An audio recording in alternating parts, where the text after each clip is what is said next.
मैं हूं सईद नूरान और आप देख रहे हैं इंडियन मीडिया बुक। आज की न्यूज़ अपडेट। पहली खबर, कल कर्नाटका के कैबिनेट मीटिंग में डिसाइड किया गया है कि कर्नाटका के रिटायर्ड हाईकोर्ट जज के अध्यक्षता में 3 लोगों की हाई लेवल कमेटी बनाई जाएगी, जिसमें एक फॉर्मर एडमिनिस्ट्रेटर और एक सोशल साइंटिस्ट रहेंगे और उन्होंने एक कॉम्प्रिहेंसिव रिपोर्ट भी दी। ये कमेटी सारे कम्युनिटीज़ के मांगों पर गौर करेंगे और मौजूदा रिजर्वेशन संशोधन करने के लिए और सरकार को सलाह देने का काम करेंगे। होम मिनिस्टर बसवराज बोम्मई ने कहा कि कम्युनिटीज़ दबाव डाल रहे हैं कि उनको मौजूदा रिजर्वेशन से अधिक रिजर्वेशन दी जाए, जो सुप्रीम कोर्ट के 50% रिजर्वेशन से अधिक है। और अगर ऐसा करना भी है तो स्पेशल क्राइटेरियाज को आइडेंटिफाई करना होगा और इसीलिए हाई लेवल कमेटी को बनाया गया है।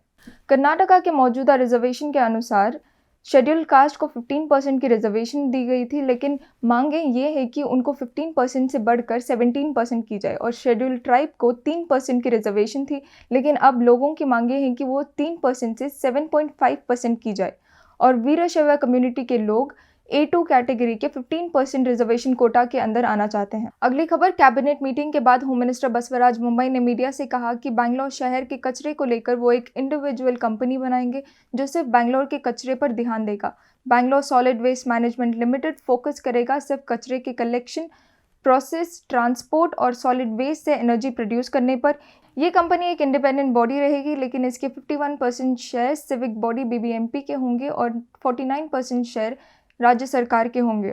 इस कंपनी के chief executive officer additional chief secretary होंगे।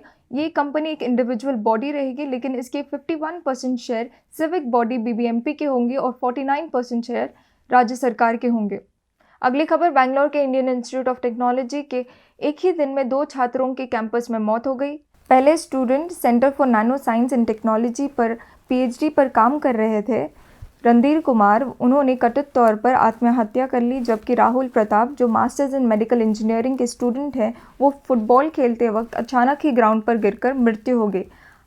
Indian institute of science management ने इमीडिएटली स्टूडेंट्स के पेरेंट्स को और पुलिस को इन्फॉर्म किया और स्टूडेंट की सुसाइड की वजह अब तक पहचानी नहीं गई है और ना ही पुलिस को अभी तक किसी भी तरह का सुसाइड नोट बरामद किया गया है।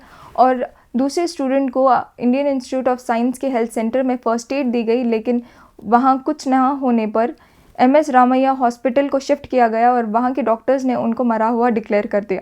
ऐसे ही न्यूज़ अपडेट के लिए आप बने रहे इंडियन मीडिया बुक के साथ and thank you for watching.